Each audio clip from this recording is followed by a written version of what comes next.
Siya pa, Paps.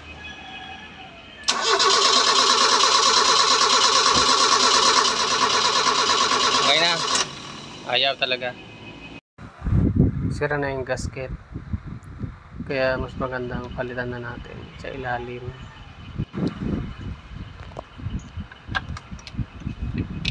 Yan. Tapos syempre, pati sa ibabaw na rin. Yan. Para siguradong walang singaw.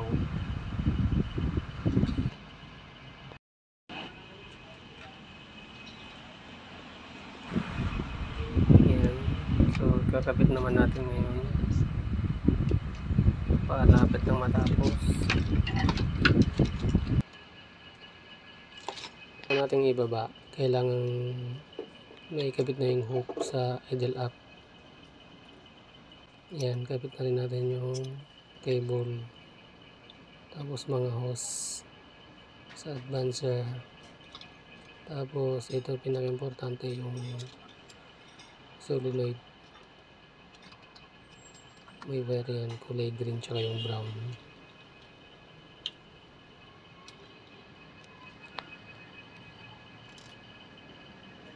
Ako dalawang nut muna yung nilalagay ko sa pagte-testing.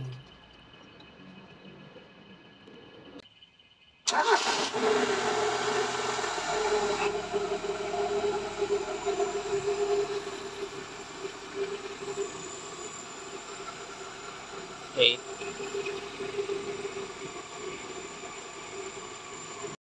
Yan, walang aircon. Pag may aircon, yun, tipid. Mas maganda. Pero pwede pang itaas.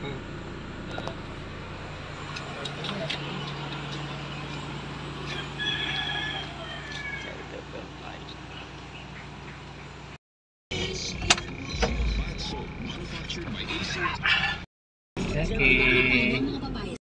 Napansin niyo ba? May isang namumutanging mula sa white dahil hindi lang ang ingredient nito. Explain na.